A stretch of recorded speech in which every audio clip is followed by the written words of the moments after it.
안녕하세요. 2020학년도 순복음 총회 목회대학원 예언서 연구를 여러분과 함께 진행할 한사무엘 교수라고 합니다. 예기치 않게 코로나19 사태로 인해서 여러분들을 직접 뵙고 강의를 할 수 없는 상황이 되었습니다. 그래서 먼저 과제를 내어드렸고 유인물로 수업 내용들을 미리 전달을 해 드렸는데요. 계속해서 코로나19 사태가 진정되지 않고 있기 때문에 총회 학교에서는 4월 한 달 동안 계속해서 비대면 온라인 강의로 하기로 지침이 정해졌습니다. 그래서 부득이하게 이렇게 여러분들을 온라인상으로 먼저 뵙게 되었습니다. 하지만 또 온라인 이 강의가 좋은 것도 있습니다. 무엇이냐면 잘 듣지 못했던 부분들도 돌려서 반복해서 들을 수가 있고, 또 화면도 내가 보고 싶은 그 중요한 화면들을 정지시켜 놓고 또 자료들을 확인할 수 있기 때문에 나름 이 온라인 강의도 유익이 있으면 있다라고 말씀드릴 수가 있을 것 같습니다. 어찌되었든 이 속히 이 코로나19 사태가 진정되어서 여러분들을 만나면서 또 수업을 할 수 있기를 간절히 기도드립니다. 그리고 교재는요, 미리 제가 강의 계획서에서는 이미 언급을 했는데 미리 사지 마시고 강의가 이제 대면 강의로 전환이 되면 그때 단체로 구매를 좀 하려고 합니다. 여러 가지 이점들이 있기 때문에 단체로 구매를 하려고 하니까 뭐 이미 가지고 계신 분들은 추가적으로 구매를 하실 필요가 없고요. 아직 그 교재들을 사지 않으신 분들은 당분간 이 온라인 강의를 통해서 강의를 들으시고 대면 강의로 전환이 되면 그때 교재를 단체로 구입할 때 신청하시면 되도록 하겠습니다. 자, 그러면 오늘 처음 말씀 드릴 어, 그 내용들을 살펴보도록 하겠습니다. 오늘 먼저 살펴볼 내용은요, 성경의 영감설에 대해서 먼저 언급을 하도록 하겠습니다. 제가 보통 강의를 할 때 성서의 영감설을 먼저 언급하는 이유가 있습니다. 그것은요, 왜냐하면 이 성경에 대한 기본적인 이 영감에 대한 이해를 한국 교회가 너무 오랫동안 다루지 않아 왔다라고 하는 생각을 하고 있습니다. 왜냐하면 이미 결정되어진 것인 것처럼 어, 더 이상 건드리지 않고 더 이상 반성하지 않고 넘어가는 경향이 있는 것 같아요. 그래서 사실은 저는 이단이라든지 저런 신천지라든지 하나님의 교회라든지 여러 이단들이 나타나는 이유 중에 하나는 성경에 대한 올바른 이해가 없기 때문에, 또 그 중에서도 성경의 영감설에 대한 잘못된 이해가 큰 역할을 하고 있지 않은가라고 하는 생각을 하면서 강의를 성서의 영감에 대해서 먼저 말씀을 드리면서 강의를 시작하곤 합니다. 또 이게 건강한 성경을 묵상하는 지름길이기도 하고 초석이기도 하기 때문에 먼저 성경의 영감설에 대해서 말씀을 드리도록 하겠습니다. 성경의 영감설이라고 하는 것은 디모데후서 3장 16절이나 베드로후서 1장 21절에 근거하여 성경이 하나님의 영감을 받아 기록된 책이라고 하는 주장을 말합니다. 간단합니다. 성경 디모데후서 3장 16절에 보면 모든 성경은 하나님의 감동으로 된 것으로 교훈과 책망과 바르게 함과 의로 교육하기에 유익하니 라고 말씀되어 있죠. 여기서 이제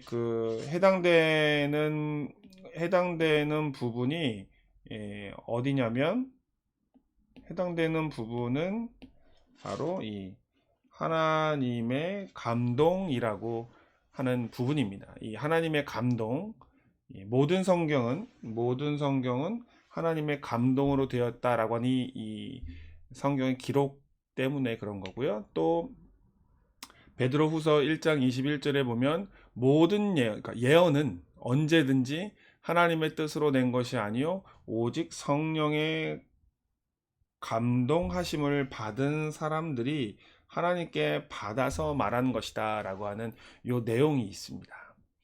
내용 간단하죠. 성경은 하나님의 감동으로, 성령의 감동으로 사람들이 하나님께 받아서 말한 것이다 또는 기록한 것이다 라고 하는 내용인데 간단하죠.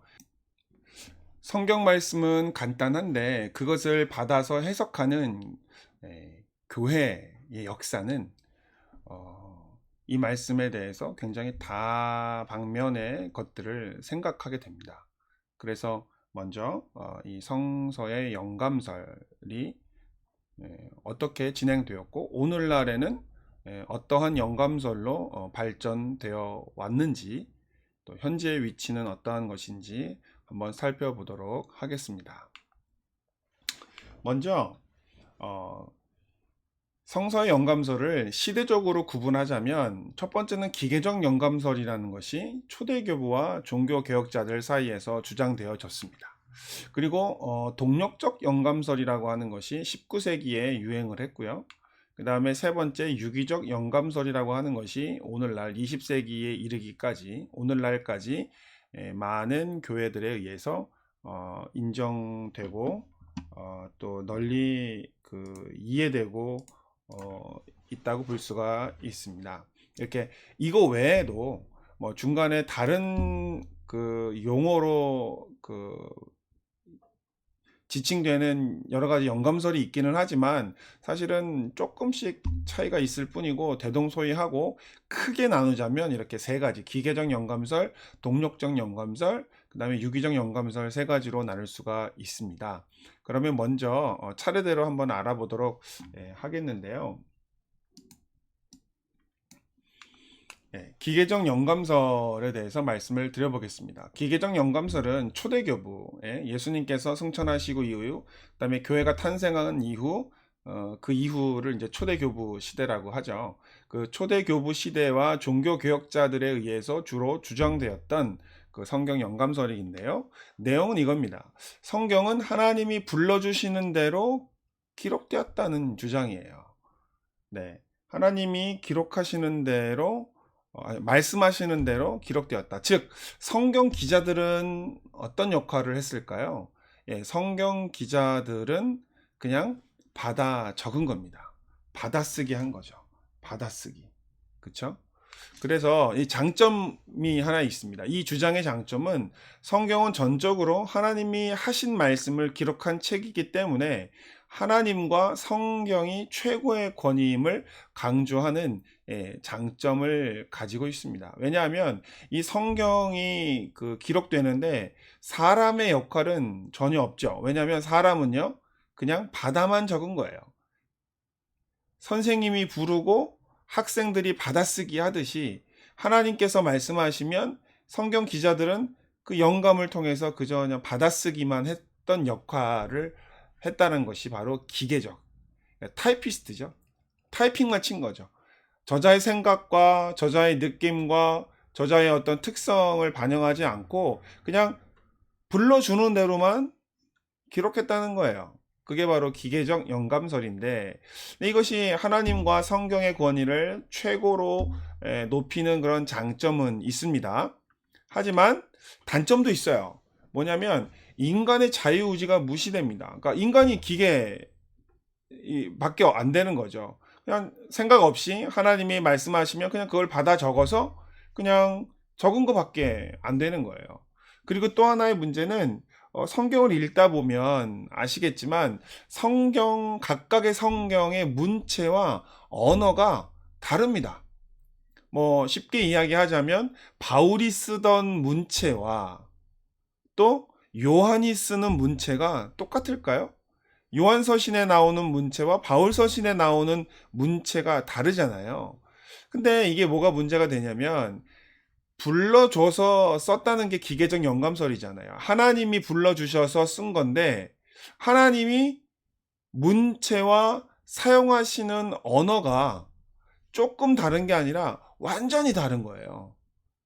그러니까 이거는 설명이 안 되는 거죠. 하나님이 한 분이시라면 변하지 아니하고 영원한 진리이신 하나님, 변하지 않으시는 하나님이라면 어떻게 요한서신에서 말하는 문체와 언어가 바울서신에서는 이어지지 않고 거기는 또 다른 언어와 또 다른 문체를 가지고 있을 수 있느냐라고 하는 이런 그 성경의 다양성의 현상을 설명하지 못하는 경향이 있습니다. 그래서 초대교부, 그다음에 종교개혁자 시절에 유행하고 많은 사람들이 이제 받아들였죠.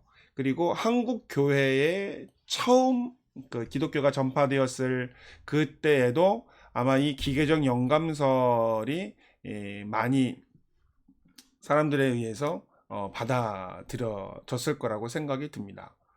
왜냐하면 하나님의 권위, 그 다음에 성경의 권위를 중요하게 여겼던 시절이기 때문에 이외에 기계적 영감설 이외의 이야기를 잘못하면 굉장히 큰 화를 당했었던 분위기였을 거라고 우리는 예측할 수 있습니다. 조금만 말을 잘못하면 하나님을 신성모독하는 것이나 아니면 성경의 권위에 대해서 도전하는 것이기 때문에 이 기계적 영감설 이외의 다른 영감설을 이야기하기가 쉽지 않았을 것인데, 시간이 지나면서 사람들의 마음속에 늘 이상한 어떤 그 의문점이 생긴 거예요. 조금 전에 말씀을 드렸지만 하나님이 저자라면, 하나님이 하신 말씀이라면 모든 성경의 언어와 문체와 그런 어떤 경향들이 상시적으로 이렇게 변동이 없어야 되잖아요. 한 사람이 이야기를 한 것이라면, 한 인격이 이야기한 것이라면 이게 전체적인 그 변동이 없거나 일정한 패턴을 보여야 되는데, 성경이 일정한 패턴으로 되어 있지 않다는 거를 사람들이 점점 느낀 거예요. 왜냐면 성경을 공부하다 보니 마태가 다르고 마가가 다르고 누가가 다르고 요한이 다르잖아요. 똑같은 예수님의 공생애를 이야기하는 공간복음이지만 마태가 이야기하는 게 다르고 마가가 이야기하는, 누가 요한복음이 이야기하는 그 모습들이 조금씩 다르잖아요. 그러니까 한 사람이 이야기했다면, 하나님이 불러줬다면 어떻게 이렇게 다를까라고 하는 그런 의문점들이 생기기 시작하면서 기계적 영감설 이외의 다른 영감설을 이야기하게 됩니다. 그게 바로 19세기에 그 유행했던 동력적 영감설 또는 다이나믹 역동적 영감설이라고 하는 것인데요. 이 역동적 영감설의 내용은 무엇이냐면, 성경은 성경 기자들의 영적 민감성을 통해 기록되었다라고 하는 주장입니다. 도대체 무슨 말일까? 영적 민감성을 통해서 주장되었다라고 하는 말은 쉽게 이야기하면 기계적 영감설은 사람의 역할이 기계적 역할밖에 할 수가 없죠. 그냥 불러준 대를 받아 적은 거니까. 근데 이 동력적, 역동적 영감설에서는 저자의, 인간의 역할이 강조되는 겁니다. 하나님이 영감을 주셨기는 하지만 그것을 적은 건 저자의 특성과 영감에 의해서 적었다는 거예요. 그래서 장점은요, 각 성경의 문체와 언어가 다르게 나타나는 현상을 잘 설명할 수 있는 이론이다라고 하는 거예요. 아까 조금 전에 말씀을 드렸지만 저자들이 다 다르잖아요. 저자들이 다른 책들의 문체와 언어가 다르게 나타나는 현상을 동력적 영감설은 잘 설명합니다. 왜냐하면 하나님이 영감을 주신 거예요. 어떤 그 신학적 어떤 충격을 준 거예요. 어떤 영감을 준 거죠. 하지만 그것을 써 내려간 건 사람들이라는 거예요. 사람들이 자기의 특성에 맞게끔, 자기의 출신 배경에 맞게끔, 교육 수준에 맞게끔 문체와 언어를 선택했다는 것이죠. 그러니까 이런 주장을 통해서 이제 성경을 원어로 읽어 보면 알 수 있거든요. 성경마다 단어가 그 어휘의 수준이 있어요. 어떤 어휘는 굉장히 고급 언어들로 사용되어진 성경책이 있고, 어떤 건 시골에서 농사 짓는 농부의 언어 같은 그런 언어들이 있을 수도 있고, 어떤 건 굉장히 율법에 대해서 능통하거나, 아니면 또 단어들이 굉장히 그 상류층에서 쓰는 단어들일 때가 많이 있습니다. 근데 그런 현상들을 잘 설명할 수 있다라는 특징이 있고요. 근데 반면 단점이 또 하나 있습니다. 뭐냐면, 성경이 인간의 영적 민감성과 인간의 언어를 통해 기록된 것이라고 하는 주장이기 때문에 성경의 권위가 기계적 영감설 때보다는 떨어진다라고 하는 단점이 있습니다. 왜요? 기계적 영감설은 뭐였죠? 하나님이 말씀하신 것을 인간은 단지 그냥 타이핑한 것 뿐이에요. 적어 내려간 것 뿐입니다. 따라서 인간의 역할이 굉장히 축소되고 하나님의 그 중요성이 굉장히 부각되는 게 기계적 영감설이었다면, 이 동력적 영감설은 하나님은 초창기에 성령을 통해서 영감을 주신 거는 맞아요. 인간의 그 역할이 강조되는 것이기 때문에, 예, 기계적 영감설보다는 성경의 권위가 떨어질 수밖에 없는 한계점을 갖고 있는 것이죠. 그래서 사람들이 이 동력적 영감설을 한 19세기 동안에는 많은 그 사람들이 따랐어요. 그런데 그러다 보니까 성경과 하나님의 권위가 축소되고 성경의 권위가 떨어지다 보니까 그 동력적 영감설에 또 문제를 제기하기 시작한 것이죠. 그래서 새로운 영감설을 사람들이 이제 고안해 낸 것이죠. 그게 바로 유기적 영감설이라고 하는 것인데요. 오늘날까지도 많은 영향을 미치고 있고, 현재까지는 아마 나온 것 중에 이 유기적 영감설이 최종적인 형태라고 볼 수가 있는데요. 이 유기적 영감설의 내용은, 성경은 성령이 성서 기자들의 개인적 특성을 고려하여 기록하도록 영감을 주었다는 주장입니다. 자, 이걸 내용을 보시면 앞에 있었던 기계적 영감설과 그 다음에 동력적 영감설의 좋은 부분을 종합시킨 내용이다라고 하는 것을 아실 수 있을 텐데, 왜냐하면 이 성경의 권위도 인정하는 동시에 성경의 서로 다른 문체와 언어 현상도 잘 설명할 수 있기 때문에 그렇습니다. 우리가 인정해야 될 것이 하나 있는데, 뭐냐면 성경이 다 똑같지 않다는 거예요. 문체도 다르고 언어도 다르다는 것은, 이거는 성경을 읽어본 사람이라면 누구나 다 아실 거예요. 구약이나 신약이나 각각의 책에 나오는 특성이 다 달라요. 그러면 이 특성이 다른 것에 대한 문제를 무시할 수가 없는 것이죠. 그러니까 이것이 왜 일어났는가라고 하는 것을 설명하려면 각 책의 저자의 특성을 인정할 수밖에 없는 것이거든요. 그러면 이 저자의 특성을 인정하다 보면 사람의 역할이 강조되어지는 문제가 생기죠. 그러면 하나님의 성령이 감동하시는 그 역할의 능력의 크기는 어떻게 해야 되느냐라고 하는 문제가 발생하는 거예요. 그래서 이 유기적 영감설은 뭐냐면, 저자가 어떠한 단어를 선택할 때 저자의 개인적인 인간적인 생각으로 그 단어를 선택한 것이 아니라 성령의 감동으로 그 저자가 그 문장과 그 언어 같은 것도 선택하도록 성령이 감동하셨다라고 하는 의미의 유기적 영감설을 만들어 낸 것이죠. 그래서 오늘날 대부분의 그 복음주의 계열이나 아니면 한국 교회는요, 이 유기적 영감설을 대체적으로 따르고 있습니다. 근데 또 단점이 또 하나 있는 건 뭐냐면, 성경이 인간의 영적 민감성과 언어를 통해 기록된 것으로 보기에 성경의 권위가 기계적 영감설보다는 조금 떨어진다는 그런 그 단점이 있는데 뭐 이거 어떡 하겠어요. 저것이 그 권위가 떨어진다고 생각하는 사람들은 기계적 영감서를 인정하는 사람들이거든요. 근데 오늘날도 기계적 영감서를 인정하는 사람들이 있는 것 같아요. 그런데 그게 겉으로 보면 굉장히 거룩하고 하나님의 권위와 또 성경의 권위를 이렇게 높게 여기는 그 사람들인 것처럼 보이지만 사실은 성경의 그 형성이라든지 성경의 내용을 제대로 알지 못하는 거라고 이제 볼 수가 있습니다. 그리고 이건 그 제가 강의할 때 준비하지 않았던 내용인데 지금 생각나서 말씀을 드리는데 성경의 영감을 이 저자에게서 찾지 않고 번역자에게서 찾는 사람들도 있습니다. 말씀 보존 학회라고 하는 것인데요.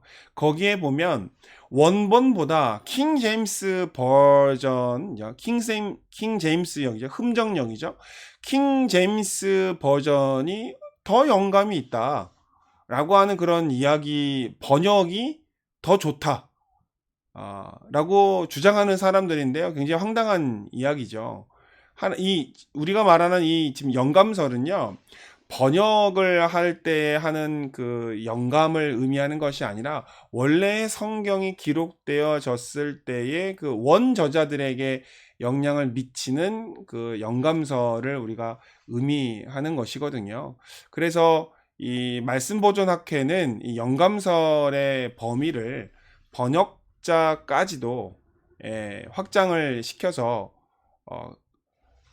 말하고 더 나아가서는 그 번역이 원본보다 내지는 원어에 버금가는 영감을 가진 것처럼 이렇게 설명하는 사람들이거든요. 근데 그거는 제가 볼 때는 그렇게 타당한 내용이라고 생각되어지지 않습니다. 그래서 자기들 나름대로는 뭐 영어 번역이죠. 킹 제임스 버전의 번역이 굉장히 영감이 있다라고 하는데 킹 제임스 버전에 시간을 투자할 열정이 있다면 저는 오히려 헬라어와 히브리어를 배워서 원어를 더 열심히 공부하는 것이 낫지 않을까 생각해 봅니다. 번역은요, 한계가 있습니다. 아무리 번역을 잘한다 할지라도 원어에 담겨져 있는 그 언어적인 특성을 살려내기가 어렵거든요.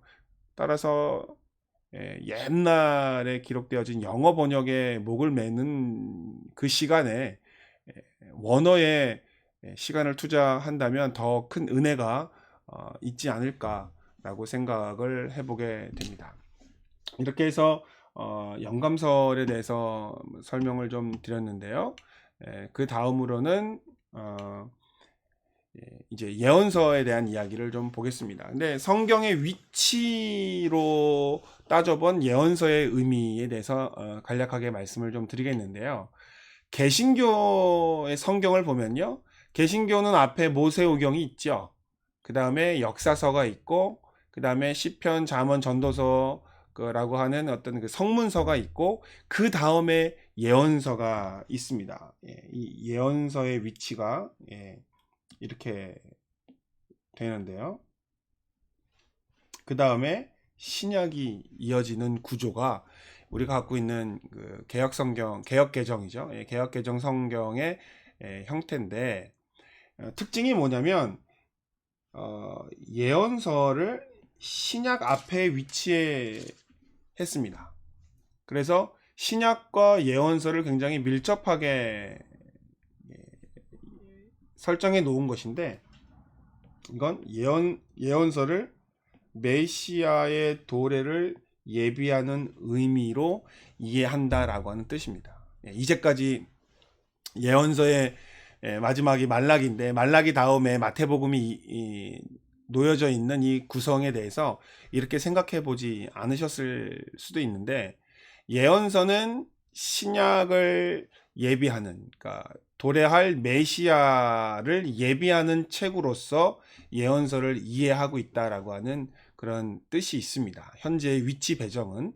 왜냐하면 이 위치 배정은요, 원래의 위치 배정이 아니에요. 원래의 위치 배정은요, 유대교에서 쓰는 성경에 보면 모세오경, 전기역사서, 후기역사서로 나누어지고 그 다음에 성문서가 오거든요. 그러니까 이 유대교에서의 예언서는 역사서 다음에 위치하거든요.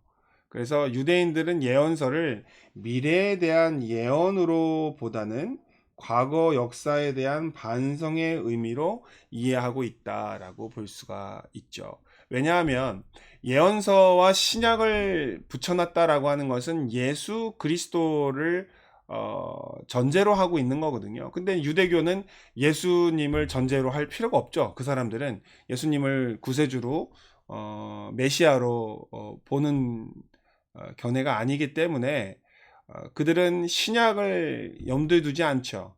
그래서 단순히 예언서를 역사서의 그 범주 안에서 이해를 하고 있다라고 보시면 될 것 같습니다. 다시 정리하자면 우리는 예언서를 메시아의 도래를 예비하는 의미로서 신약과 함께 붙여놓고 밀접하게 생각하고 있다라고 하는 것이 우리가 알고 있는, 우리가 가지고 있는 개신교 성경의 신학적 의미라고 보시면 되겠습니다.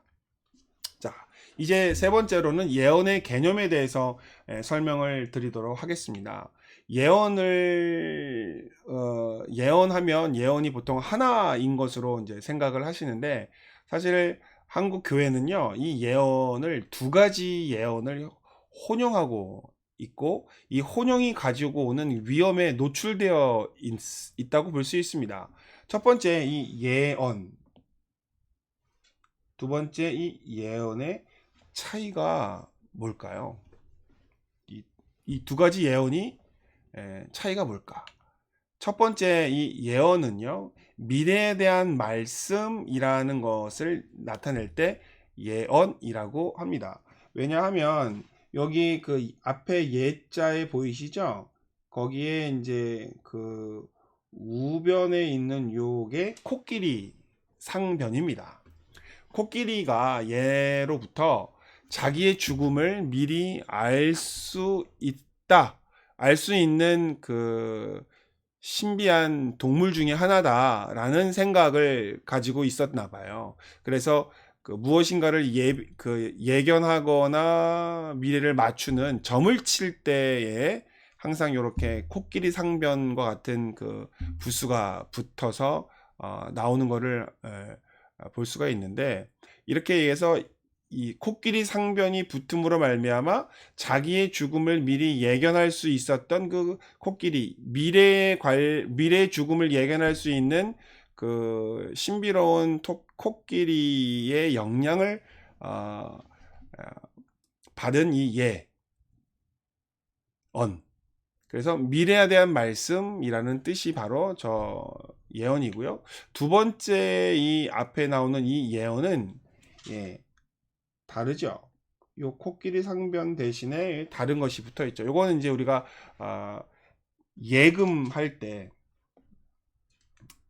그 은행에 예금하잖아요. 은행에 예금할 때 그때 쓰는 예금의 예자라고 볼 수가 있죠. 어떻게 이 강의를 들으시는 우리 목회자분들은 성경에서 얘기하는 예언이 미래에 대한 말씀의 예언을 말하는 걸까요? 아니면 맡겨진 말씀의 예언을 말하는 걸까요? 그것에 대해서 좀 자세히 설명을 드리도록 하겠습니다. 성경에서 말씀하시는 그 예언은요, 맡기신 말씀으로서의 예언입니다. 성경에 기록된 예언은 미래에 관한 말씀이에요. 하지만 핵심은 맡기신 말씀이라는 거예요. 야훼 하나님이 예언자들에게 맡긴 말씀이라는 것이죠. 맡기신 말씀이라는 특성이 빠지면 예언자의 예언은 세상 무당과 차이가 없습니다. 예, 하나님을 믿지 않는 사람들이 하는 예언, 박수와 무당들이 하는 것도 다 미래에 관한 이야기잖아요. 그들도 다 세상의 미래를 점치는 사람 점쟁이들이 있잖아요. 단순히 예언이라고 하는 것이 미래에 관한 것이라면 그 성경이 말하는 예언과 세상이 말하는 점치는 박수무당들의 점치는 예언과 차이가 있을 수가 없는 겁니다. 따라서 중요한 것은요, 성경에서 말하는 예언은 하나님이 맡기신 말씀으로서의 예언이라고 하는 점이 굉장히 중요합니다. 다시 정리하겠습니다. 미래를 이야기하는 것이라고 해서 무조건 예언으로 생각하는 것은 성경적 예언이 아닙니다.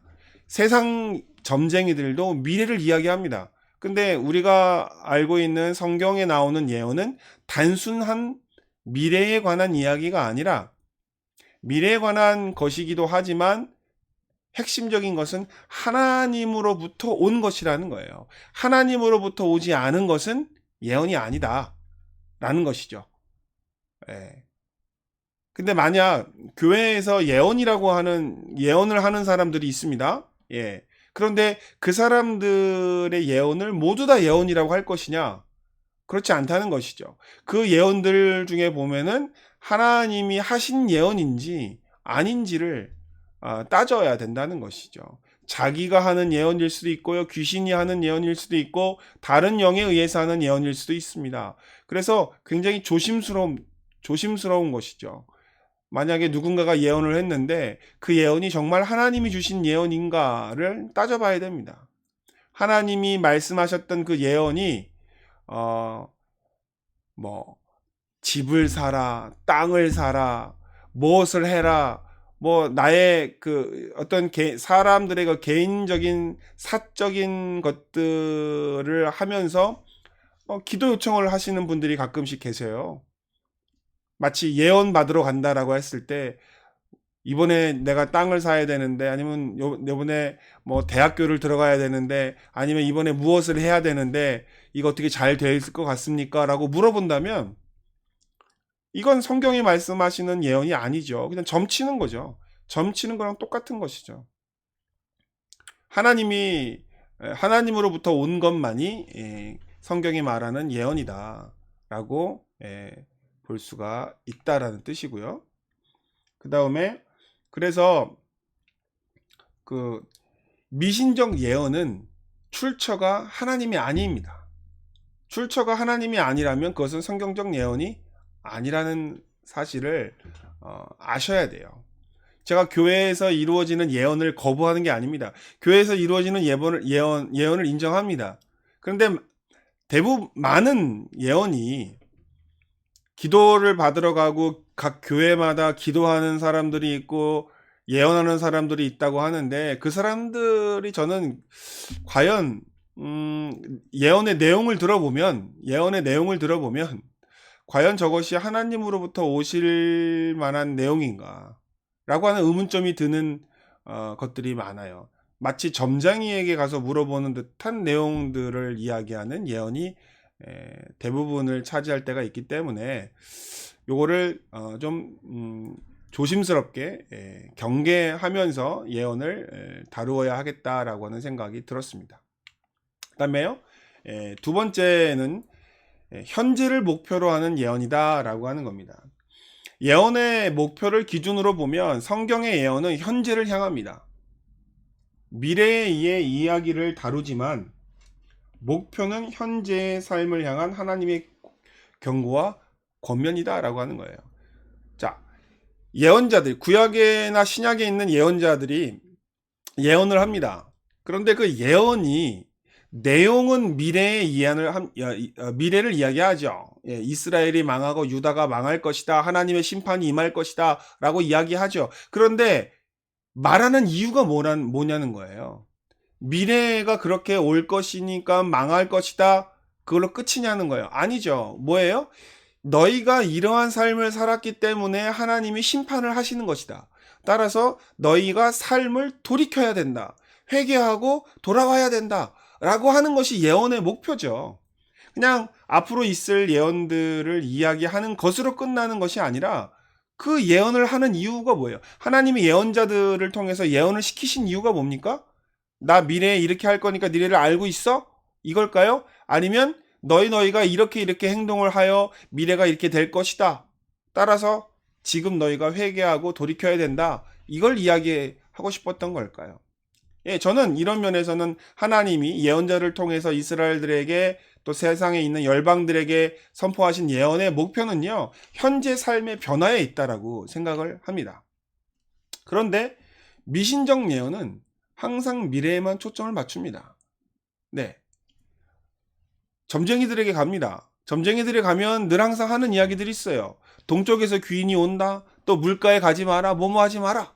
라고 이야기합니다. 그거는요, 미래에 관한 것만 초점을 갖고 있는 거예요. 미래에 현재의 삶을 어떻게 살았기 때문에 미래가 온다. 아니에요. 그냥 어느 날 갑자기 동쪽에서 손님이 오는 거예요. 그 다음에 여름에 물놀이 가면 안 되는 거예요. 물을 조심해야 되는 겁니다. 왜요? 현재의 삶과는 관련이 없어요. 그냥 떨어지는 거예요. 그러니까는 현재를 목표로 하는 것이 아니라 그냥 미래만을 이야기하는 것이죠. 따라서 이 미신적 예언은요, 미래에만 초점을 맞춘다라고 하는 것을 우리가 알 수가 있습니다. 그 다음에 세 번째는 두 번째도 제가 미리 말씀을 드렸지만 변화를 목적으로 하는 것이 예언이다라고 하는 것이죠. 성경의 예언은요, 변화를 목적으로 합니다. 미래의 일을 말하는 것은 현재의 죄악된 삶의 변화를 위해서 그런 것입니다. 예. 변화를 이루어내기 위해서 미래의 일을 알려주는 거죠. 너희가 계속 이런 식으로 살아간다면 미래는 이렇게 될 거야.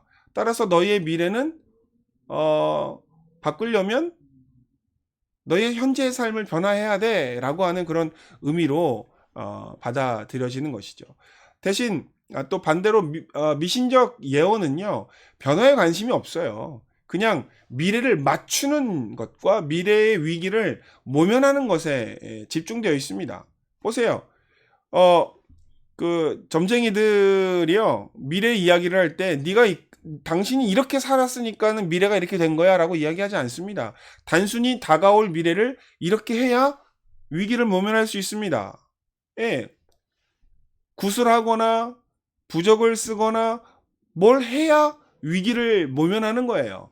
현재의 삶의 변화를 이해하는 게 아니라 뭔가 보조적인 외적인 수단을 통해서 미래를 막아보려고 하는, 위기를 모면해 보려고 하는 그러한 것이 바로 미신적 예언이라고 하는 것이죠. 따라서 성경에서 얘기하는 변화를 목적으로 얘기하는 예언과는 가장 크게 차이 나는 점이라고 볼 수가 있습니다. 그리고 네 번째로요, 성경에서 말하는 예언은 열린 미래를 말하는 예언이라는 것이에요.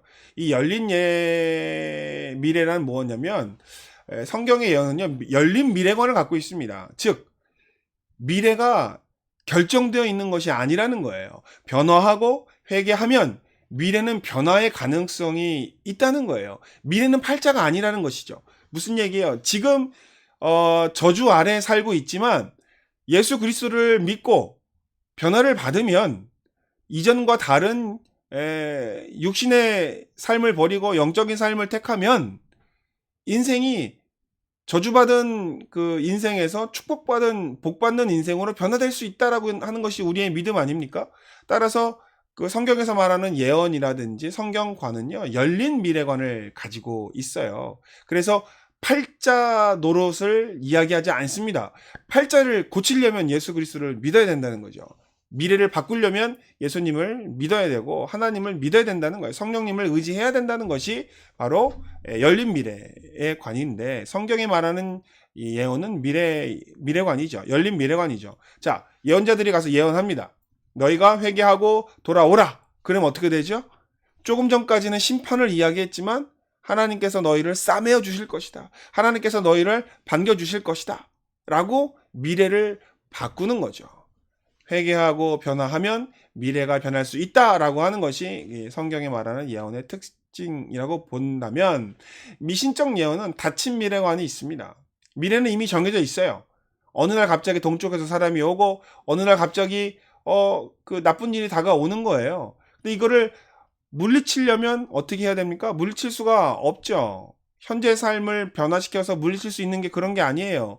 자기들이 말하는 귀신의 수단을 방어하기 위해서는 부적을 해야 되고 굿을 해야만 그것을 피할 수 있는 겁니다.